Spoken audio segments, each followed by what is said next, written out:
Good afternoon. You're listening to a live Tele-Townhall meeting with State Representative Mary Whiteford.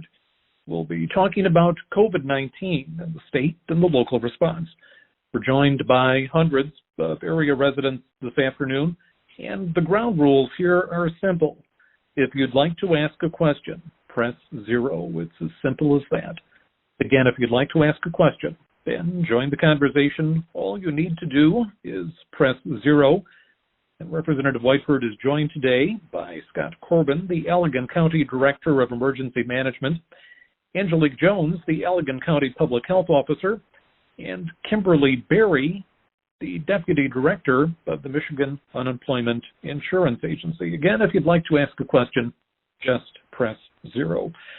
And Representative Mary Whiteford, there are obviously a lot of questions out there on a variety of issues, and you and your guests today are here to listen and to provide some answers. So welcome and thank you for doing this Tele-Town Hall. Yeah, thank you, John, and thank you to everybody who's joining us right now. It's a beautiful sunny day in West Michigan, a little chilly. I saw some snowflakes flying around, but everybody's home and safe, I'm sure. Many of our family members and neighbors are essential workers, so they're out there working. But for the most part, you're probably like me, doing a lot of work from home, looking out for family. I go for a walk every day with my mom to make sure that she keeps on top of her mental health because she is more vulnerable. So that's what each of us need to do every day. And then every day I've been spending a lot of time working on the Health and Human Services budget because we still need to keep the government of Michigan moving forward. And that's the best thing that I can do for you, my constituents. I'm really fortunate and blessed to have this way to communicate with everybody today. It's a way to reach out, let you ask some questions, and help you to understand two very important people in Allegan County who help us day to day to be willing and able and ready to handle any type of emergency. The first one is Angelique Jones. She is a nurse, she's a veteran, and she is our Allegan County Health Officer. I consider her a great friend and resource. She's the one who runs out, and when something comes up in our county, she's there. We also have Scott Corbin, our emergency manager for Allegan County. We go from the high water issues to COVID and all kinds of responses. He's the guy who has us up and ready to respond to any issue. And then our final person is the Deputy Director from the Michigan Unemployment Insurance Agency, Kimberly Berry. I will have to say the number one issue that is brought to the attention of me and my office, is the unemployment insurance issue and getting people that very important resource. So I'm going to kick this off to Angelique to let her give everybody a chance to hear what she has been up to and how Allegan County has been ready to address this pandemic and this emergency in our state. Hello, thank you, Mary. As you said, my name is Angelique Jones, and I'm Allegan County's Public Health Officer. And I want to talk a little bit about when this started for us. So in February, Allegan County Health Department started monitoring travelers that were coming back from certain countries such as China. Around March 11th is when we fully activated our Public Health Operations Center, and we're in contact with our emergency manager. March 21st, when we got our first positive, that is when we requested that our Emergency Operations Center for Allegan County was fully activated, knowing that we would need the resources of the emergency management to help respond to this incident. I want to talk a little bit about when you have an incident, you develop objectives or goals, and I want to talk briefly about our public health goals and how we've been responding to those goals. So first off, our public health incident action plan. So an incident action plan is sort of your plan for how you're going to move about responding to this COVID virus. First, our first goal is identifying cases, isolating the sick, quarantining the exposed, and protecting vulnerable populations. And so as far as identifying cases, that's case investigation. And part of case investigation is being able to widely test. And that is something that we are having some struggles with in our county. If you're a resident, you know a lot of times we have struggles with accessing medical services within the county. There are additional testing locations that have been opened up in our region, but in our county, we currently don't have any, and we've been at local public health actively trying to recruit providers to help us bring that testing into the county. As far as isolating the sick and quarantining the exposed, Allegan County has aggressively done that from the get-go. So even with our travelers, we mandated that they would be quarantined for the 14 days. And so we've mandated isolation. So if someone's sick, they get isolated. And if someone is exposed to a person who is a known positive COVID case, they're quarantined. And we've been doing that since the very beginning in February. We also are very focused on protecting our vulnerable populations, and so we have identified isolation and quarantine locations for individuals who might be homeless or unable to, for whatever reason, quarantine or isolate in their homes. It might be that they have an elderly mom or dad that lives with them. It might be that they have a child who is immunocompromised for some reason, so we've identified those locations. We've reached out to our long-term care facilities, and we are continuing to do that, assessing their PPE, discussing with them guidance and evaluating their infection control processes and procedures. Not only have we done that with long-term care facilities, but also with our adult foster cares, and we've also been in contact with our child daycares. Our second goal is providing information to the public media to increase public awareness, address misinformation, and protect the public and increase community resiliency. And so we've done a lot in regards to that. We have a website. It's www.allegancounty.org/health. And if you go on that website, you're going to see a COVID badge. If you click on that, it'll bring you to the website. And we've created a lot of infographics, so information that takes really complex information or a lot of data and sort of puts it in a way that makes it easier for us all to understand, and that's broken out by the audience. We also have been doing updates with social media, so daily, if you're not following us, please follow us on our Allegan County Health Department on Facebook, and we do around 3 o'clock every day, we do our stats update, and that we have a little dashboard that we post there as well as on our website. We also are looking at creating a dashboard, and that should hopefully go live next week. That will have more information than just disease stats. Our third, and finally, we are developing a reopening plan, and so I'm sure that you all have heard about, what is, guidance in regards to reopening. How do we balance the economy and the health of our residents? How do we, if we are going to look at reopening, and what does that look like? How do we keep people safe? And so we're working with our state partners and private and public sector to look at ways that we can put out guidance to our community on opening business, but doing that safely at some point when we're in a phase or have the ability to do so. Our third goal is prepare, mitigate, and recover from widespread transmission in Allegan County. And so I won't talk a lot about this because Scott will probably, our emergency manager, will talk about this, but that's where our PPE, so having a PPE cache or an amount of PPE available to our first responders, our healthcare workers, our testing, so the capacity to test, so a way to mitigate or recover is know who has had COVID or who has COVID. So looking at rapid testing, looking at PCR testing, as well as looking at antigen testing. So I'm going to just jump into stats really quick because there will probably be a lot of questions and I wouldn't be able to cover everything in 5 minutes. But I want to talk about stats for Allegan County as of 2 o'clock today. So we've had 522 people who have been tested, so that's a person under investigation. We have 466 negative tests for COVID-19. We have 46 positive tests for COVID-19. We have 4 tests pending, and we have 6 not completed.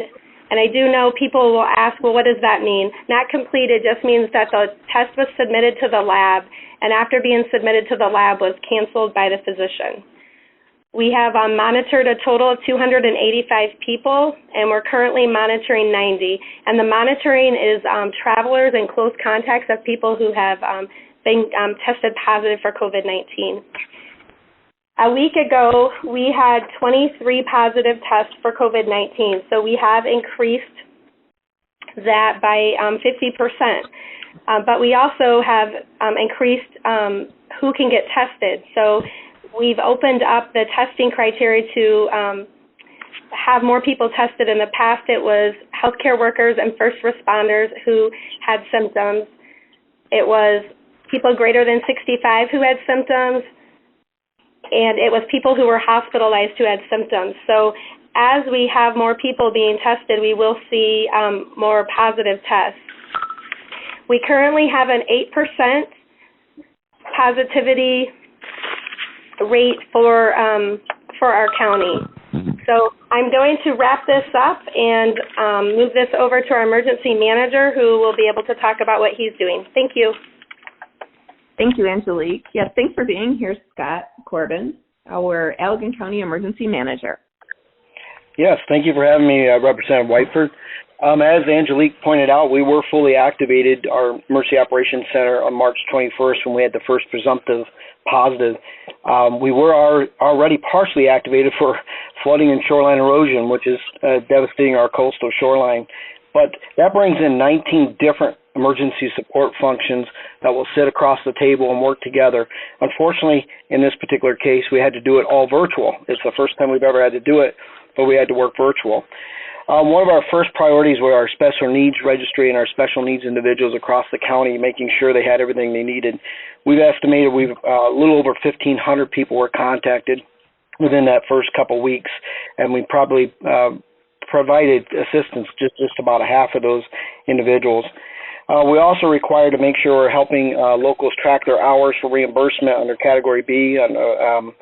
We've done a number of just-in-time training, both in our missions and critical incident management system, but also for our personal protective equipment, fit testing across all different sectors of public safety to make sure that they have adequate equipment, but not only that, but they're using the equipment properly. We've set up 2 donations management sites so that we can provide assistance to hospitals, nursing homes, community action house, and other nonprofit groups. We've done a COVID screening processes that we've introduced into our critical infrastructure partners, including our 911 center, the EOC, obviously our courthouse, and a few other buildings across the county to make sure that we're not bringing people in there that could be COVID positive. We've done a number of planning efforts, and that includes our EOC backup plan for cyber failure. We've added that. We've added the election planning process for the May 5th election. We know that we need to provide protection for the safety of the workers as well as the general public. We have an essential services plan built, too, for which industry needs to be a part of continue operations for our life-sustaining capabilities. We've had to look at mass surge facilities, so that includes Allegan, Plainwell, PIP, Holland, and Metro Health for surge capacity and making sure that we have the ability to meet the need in the event it surpasses the parameters of the hospital. And then we continue to do other identification of other facilities or resources, especially congregate care facilities, which people who can't return home and that are either exposed and or need to be quarantined can find a place or location to stay. So there's a number of things. I mean, I can go into many more things that we're working on, but that's just a small portion of which has been priority recently. Thank you, Scott. Yeah, very, very complicated time right now, but the utmost importance is for the people of Allegan County and our state. So thank you.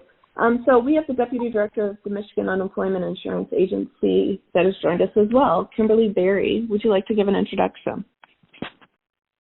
I would. Thank you so very much for your time today. Thank you for having us on. I wanted to make sure I took the time to explain that unemployment insurance, we're totally aware of the fact that we have not been able to reach as many people as possible, but we are committed to making sure that every eligible worker in Michigan who applies for unemployment benefits receives them. One of the helpful resources that I wanted to present to your constituents today is that if you look on our website at www.michigan.gov/UIA, we have frequently asked questions, videos, and tutorials there to help them through this process. We know many constituents have never filed for unemployment before, and we totally understand that. We want to make sure we have every tool available to them to help them through this process. I wanted to provide some a little data of what we've done so far as an agency. We are now well over 1 million new unemployment claims since March 15, 2020. We are not alone in these large increases in these large numbers.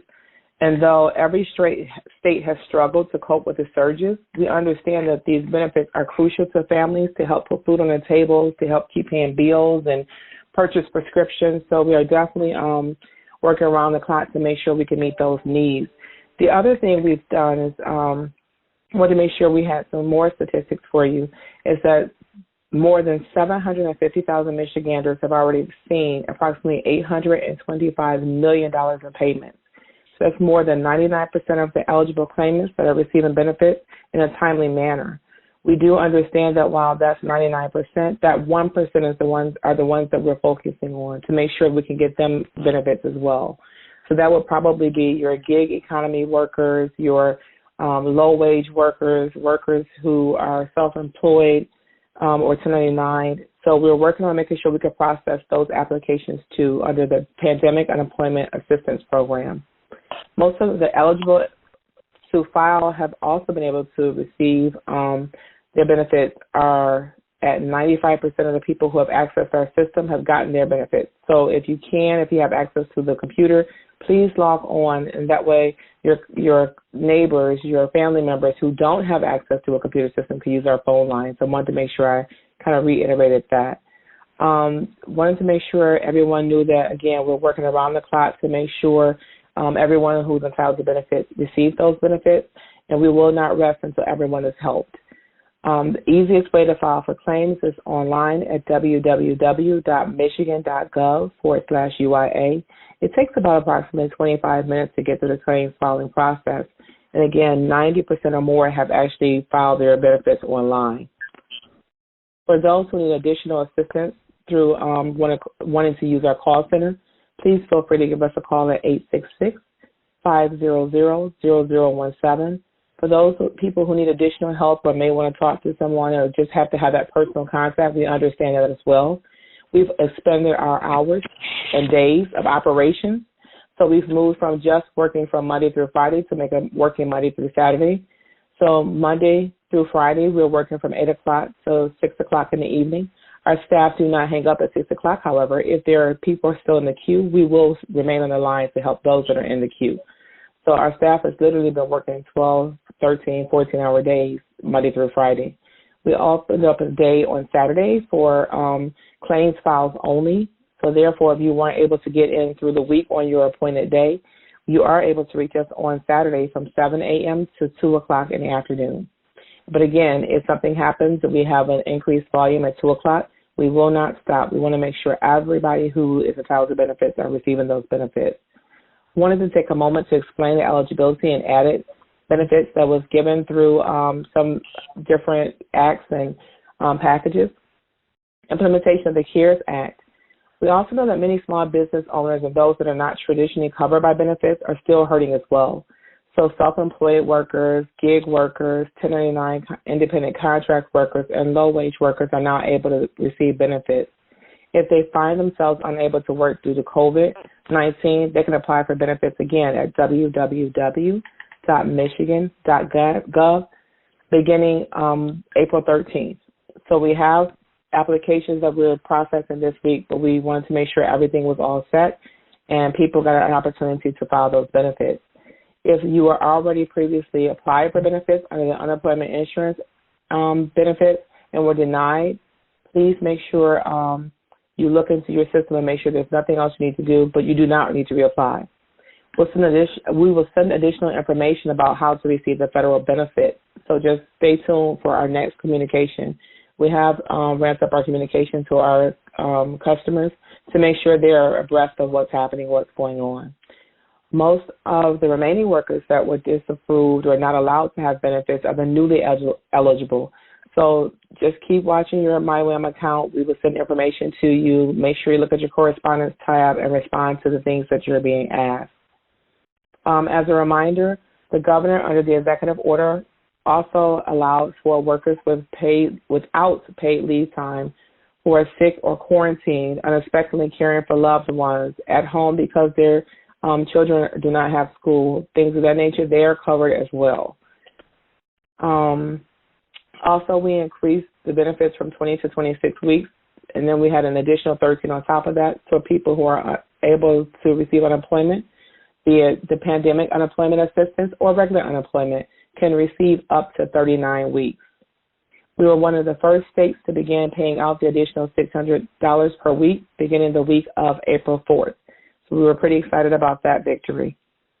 And again, while we know this is still some people out there that have not been able to reach us, we have expanded our capacity, expanded our hours, making sure we're working hard to provide emergency relief to those who are needed during this crisis. We understand the economic pains that are associated with COVID run deep. We totally understand that. We feel that pain for the constituents. We appreciate the patience as we work through this historic need. We are definitely committed to making sure we can get our economy back up and running, but we want to make sure we get to help those in crises as fast as possible.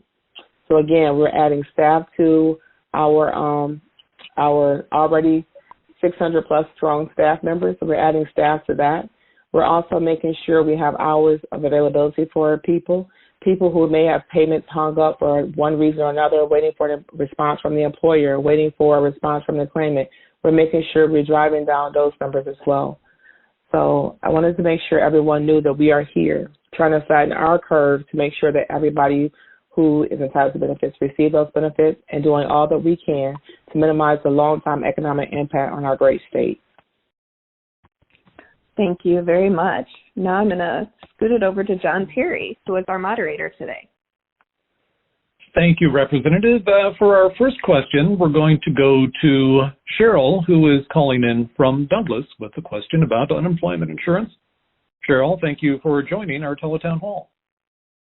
Hi, I was a victim of identity theft through through unemployment several years ago. So when I went to file, it didn't see my correct birth date and everything in my file. And so I talked to somebody the next day, and she said, yes, that it was the wrong information. She changed all my information. I qualified. Everything happened. So after 2 weeks, I hadn't received any money yet. And looking back at an email from Bank of America, it said that they had gotten the changes to my information, and if I had not made those changes, to contact their office. I didn't contact them because I had made them. Well, they also said that they had sent the changes to the previous email address and my email address. So I'm concerned that the person that had filed in my name, I stole my identity before, is getting all my money, because I've not seen anything yet, and I can't get through to anyone to get this resolved. And it's now going on 6 weeks. So if you could, let me give you my email address. It is UIA-KimberlyBeery@michigan.gov. Can you do me a favor and email me your name and your phone number, and I'll have an agent to give you a call back? Is Beery B-E-R-R-Y? Yes. Okay. Is it B-E or B-A? KimberlyBeery. B-E. Okay, gotcha. Kimberly dot what? It's UIA-Kimberly UIA-Kimberly Berry, B-E-R-R-Y, at Michigan.gov. Michigan is spelled out? Yes. Okay. All right, I will do that. Okay. Yeah, thanks for calling, Cheryl. Cheryl. Thank you. Yep, thank you very much for the call as our Tele-Town Hall continues. Again, if you would like to ask a question, all you need to do is press 0. Right now we're going to go to Johnny, who is calling in from Holland. Johnny, thank you for joining our Tele-Town Hall. Okay, thank you. You're on with Representative Whiteford and her guests. Are you there, Johnny? Well, we did get her question, though, from my team. We did get her question. Yeah, so she was asking, what are the symptoms of COVID-19? Maybe Angelique can be best to explain what that is, what those symptoms are.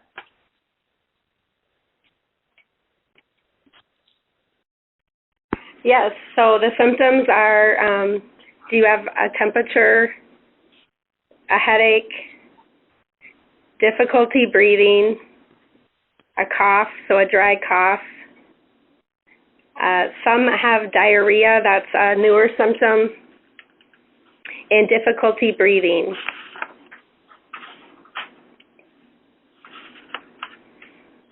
Yeah, and it really seems the biggest change about this versus the regular flu is how long it can last. I know people have had fevers for 10 to 14 days even. But it seems to really vary, doesn't it, Angelique? It actually varies. Some people actually that have tested positive, they were either a healthcare worker or first responder who had a known exposure, so they were tested, and they actually had very mild symptoms, didn't even have a fever. So we've seen the realm of people being hospitalized to individuals having very mild to no symptoms. Yeah, thank you for that question. And again, our Tele-Town Hall continues. If you would like to ask a question, all you need to do is to press 0. We had several questions come in about current testing sites in Allegan County. Maybe Scott or Angelique could fill us in about testing sites for COVID-19 in Allegan County. This is Angelique, and we currently do not have any drive-through testing sites in Allegan County. There are drive-through sites in Kalamazoo. A new drive-through site is the federally qualified health center, so Family Health Center in Kalamazoo. If you can either call our hotline at 269-686-4546, and we can let you know exactly all of the different sites that are near our county. Or you can go to www.michigan.gov/coronavirus, and that's going to bring you up to the Michigan's coronavirus website. There's going to be a link at the top that says resources. You'll click on that, and then it'll say residents, and you can click on find a testing site near you. Put your address in, and it'll be able to provide you with a location near you. But just to know that we are actively working with our Intercare Federally Qualified Health Center as well as some other providers on figuring out a way that we can bring those testing services into Allegan County. And when we do that and have testing services in Allegan County, we will shoot that out via our Facebook and on our website.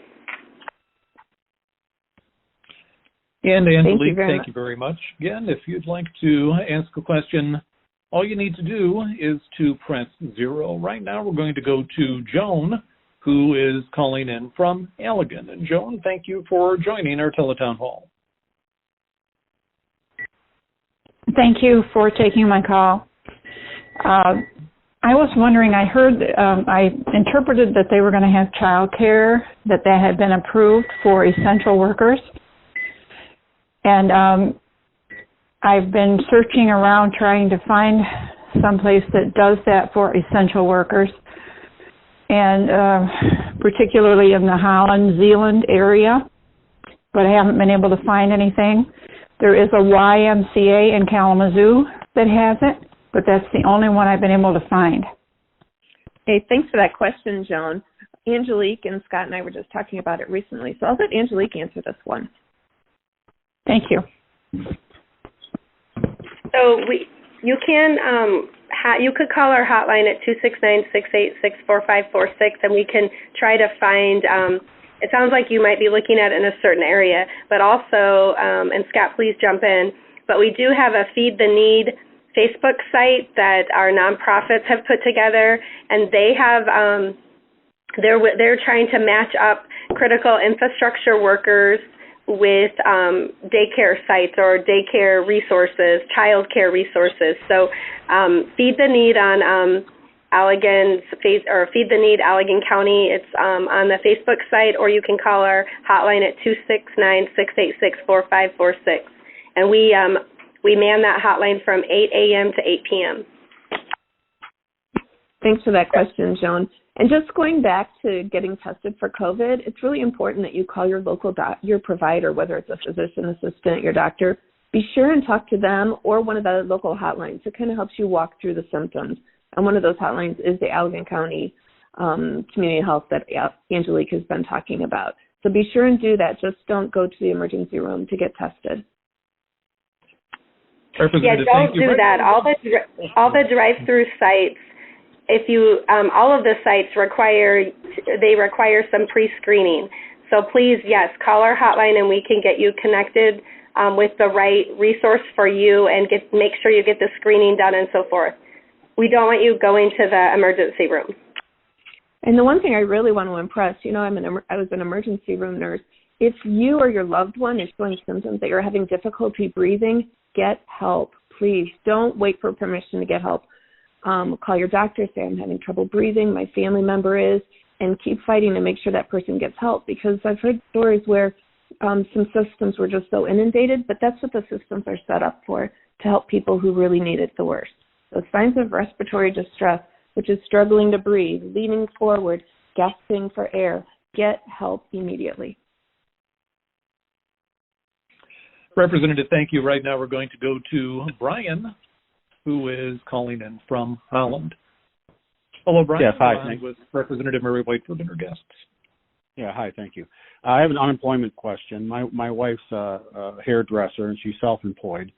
And my question is, are there any self-employed workers that have received benefits at this time? At this time, they are not. They are able to file for the pandemic. No. They are able to file for the pandemic unemployment assistance. They are able to apply. We just have not processed those as of yet. That was my question. She certainly should apply. So I'm correct to say it just came into the state on Monday, right? Some of the money to be able to do this, but then it's just processing and getting it out to people. Okay, yes, so only this week. This is the very first week. So if we filed before the PUA was set up and then was denied and then refiled with a PUA, I mean, this was all like right out of the gate.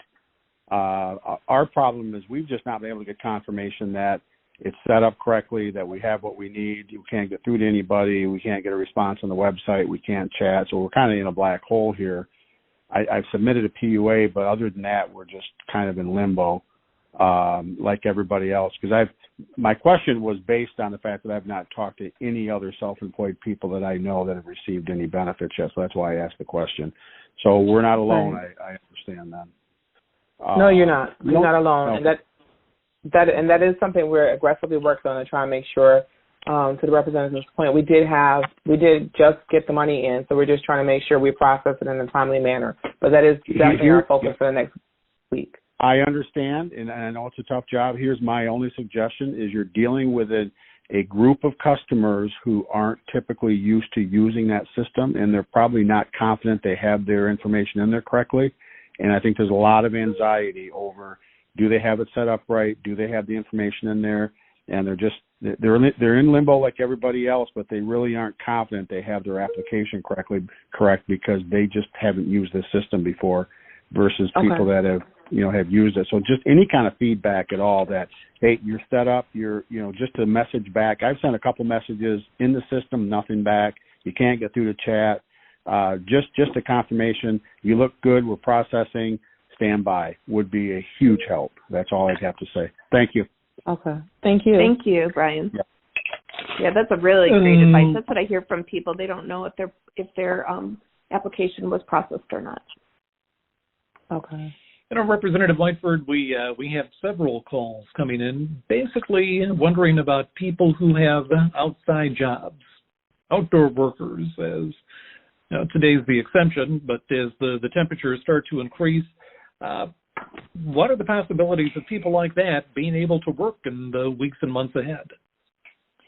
Yeah, so thus far there has been a complete stoppage of everybody but essential workers, and it was very clear that people working landscaping cannot work. They're not considered essential. That is something that's been very challenging for people in Allegan County and many people across the state.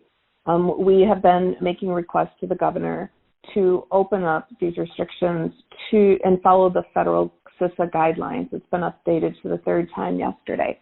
That is, I'm hoping and praying actually that the governor does follow the new CISA guidelines that would allow that.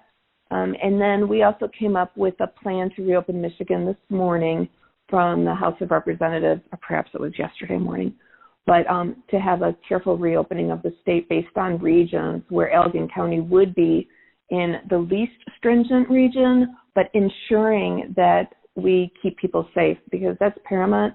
But for so many people, the safety and the essentialness of what they're doing is important to them. So even Brian's wife, I believe it was, who's a hairdresser, I mean, for her to have that job is really important for her. So that's what we're hoping. We're all going back to Lansing more than likely next week, because the governor's state of emergency does end on the 30th. And we are calculating and working together to figure out how best to start opening up the state.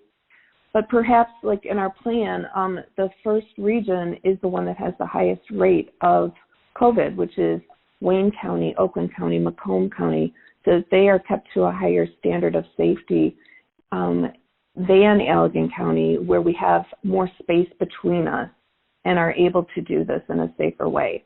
So I would just say right now you cannot be hired. You can't hire somebody to do that work. You can do it yourself, but we're hoping as soon as possible that many of these jobs that can be done safely will be able to be done as soon as possible.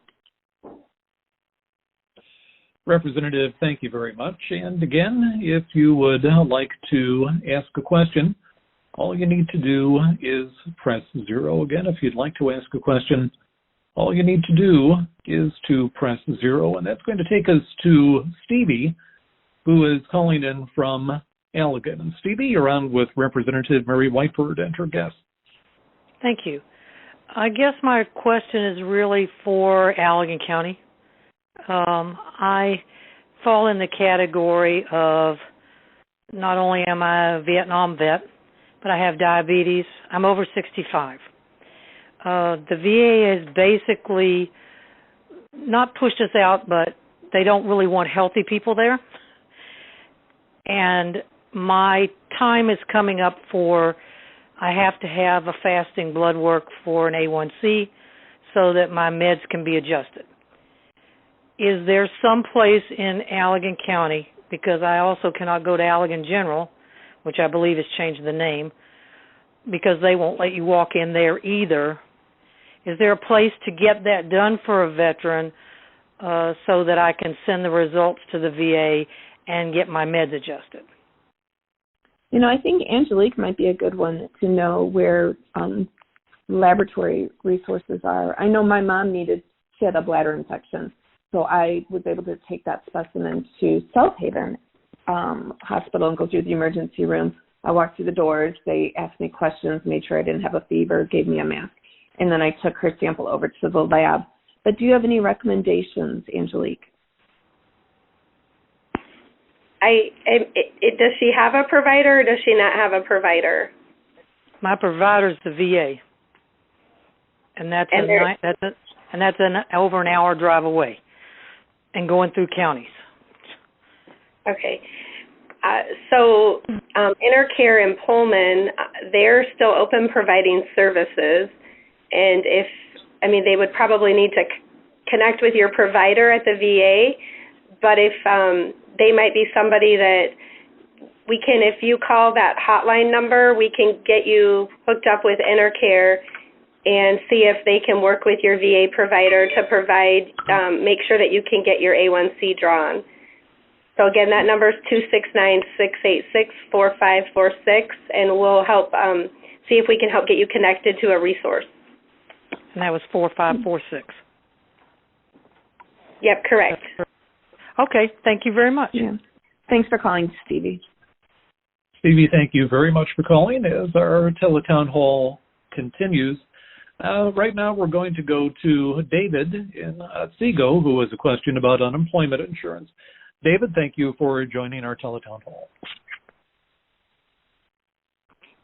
Are you there, David? Well, I'm thinking maybe David isn't there, but maybe, Kimberly, you could address the issue of people who have been denied because they've had too short of a time on a new job. That was the general gist of David's question. So, yes, thank you. People who were denied because they had too short of a job history could certainly go back in their account and should be able to apply now for the pandemic unemployment assistance.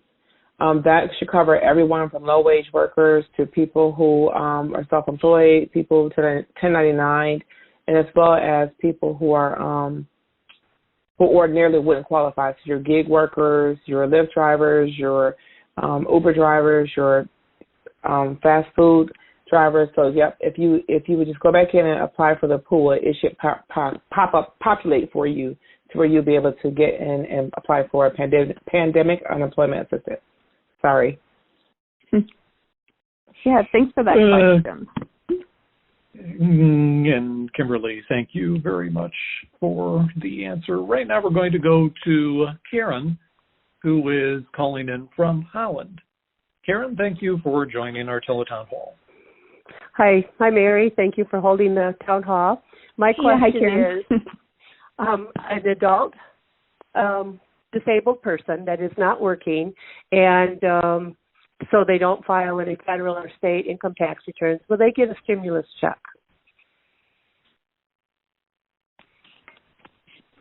So actually, as long as they are getting disability insurance or disability payments, like my mom gets Social Security, whether or not you filed a tax return, as long as you've got a tax number through the feds, because it's through the feds.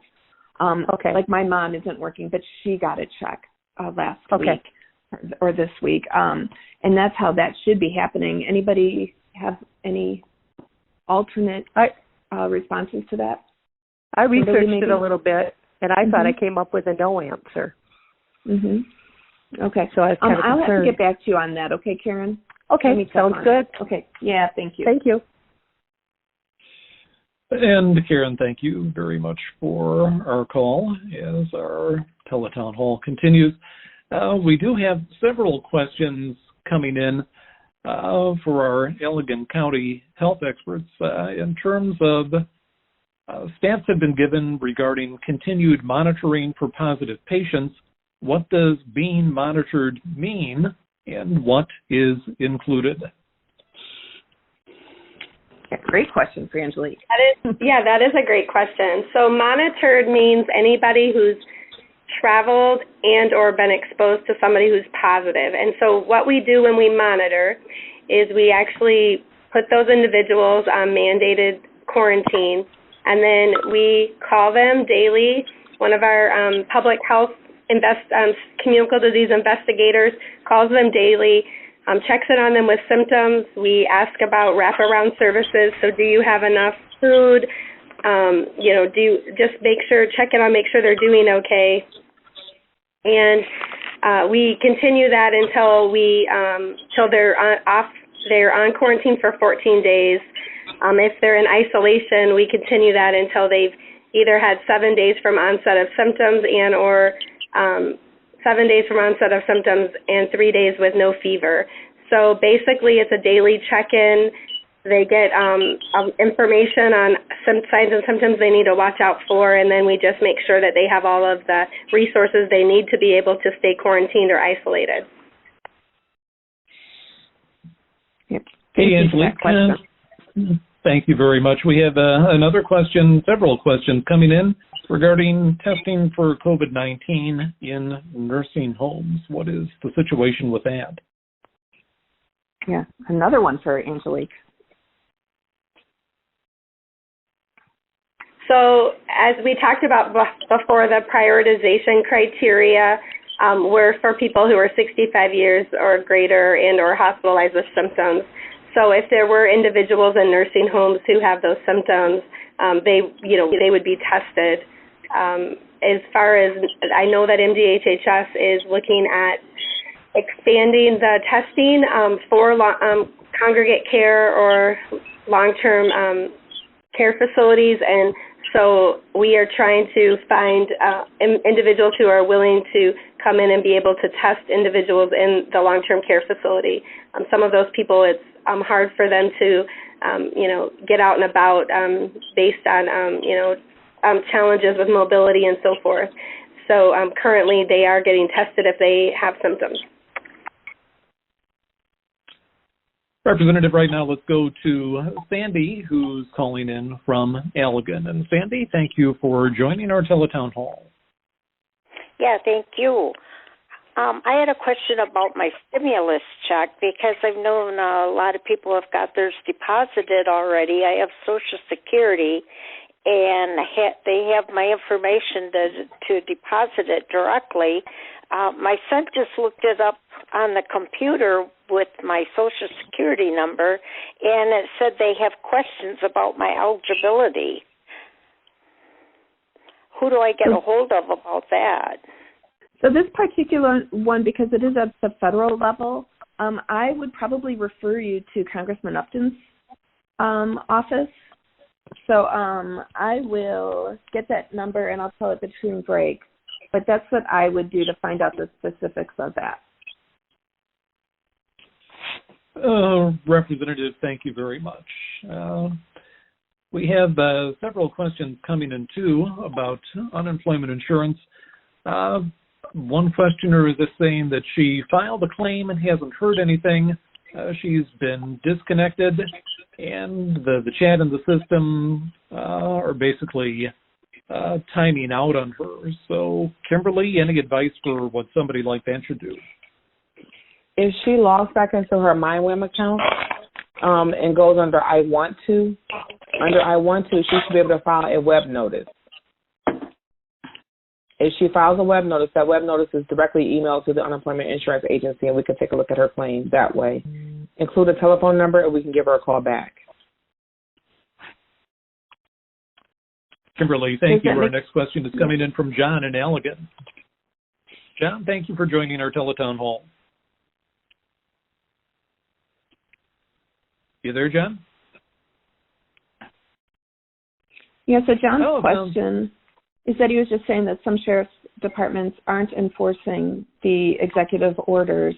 Can I speak to that? Sheriff. Oh, yeah, go ahead. Yeah, so I am with the Allen County Sheriff's Office as well, and we have been we know everybody's being very patient with these executive orders. They're very restrictive. But with the patients, when we get the complaint, we will investigate it. We want to first make sure it's legitimate complaint. But the second thing is we inform. Make sure they understand the rules. We warn. Not only do we inform, but we warn. And then if we have to, we cite. But really, we're receiving overwhelming compliance when we just go to someone and let them know what the executive order does state.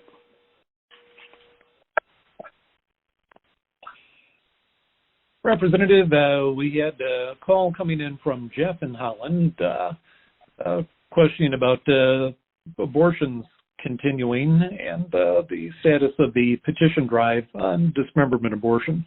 Do you know where things stand on that? Yes, I did check with Right to Life of Michigan. So they've submitted all the signatures and stamped them. The next step is that there's going to be a random sample pulled to determine if the proper threshold is met.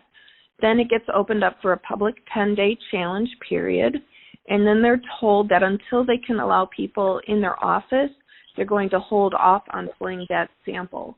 So my guess would be after the state of emergency is lifted and people are back in that office, they will be proceeding with the count of that. The our governor has made the decision that abortions are considered essential.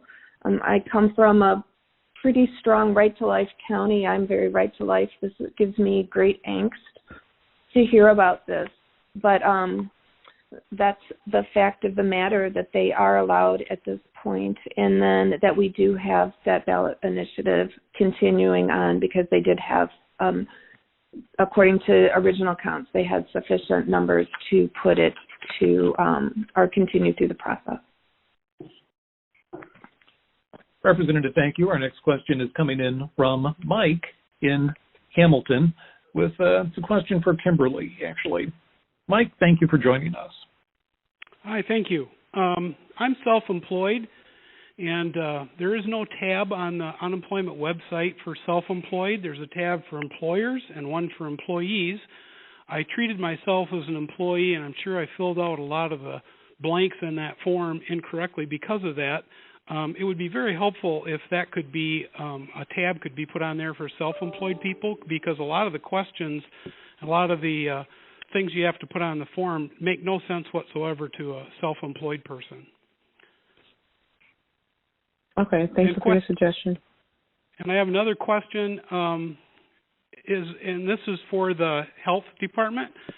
Is there a test available for someone who believes that they may have had COVID-19? I was exposed to someone, very close proximity, rode in the car with them for 2 hours. I'm pretty sure he had it, but he couldn't get tested back on March 4th. And is there a test available to see if I actually have the antibodies and may have had it with no symptoms? Yes. If you think you, how many days ago was that? I'm sorry. It was March 4. Okay. So, yeah, you could, there is a provider in Douglas that is doing antigen testing, so antibody testing, that would show if you were exposed to it. Because there's not a lot of research, we wouldn't be able to know if you have built enough of an immunity, but it would show that you had been exposed. And if you want to call the hotline, because I don't have the number off the top of my head, we can get that for you. So the hotline number is 269-686-4546, and we can provide you with that provider's name. Right now, let's go to Randy, who's calling in from Laketown Township. Randy, thank you for joining our Tele-Townhall this afternoon. Oh, thank you for having me. I'd like to start with just a suggestion for when they, for when they open up the economy again, per se. Let the people that are self-employed, such as the hairdressers, we use that for the example again, give them a few days to get their appointments set up, because if it all of a sudden opens up and everybody and their brother and sister is going to be calling them to get their appointments, and these poor people aren't going to be able to get anything done because they're getting so many phone calls. So with a little luck, our governor will have the foresight to see that, a little advance notice would be good for that, for the people that are self-employed. Yes, that's a great suggestion, Randy.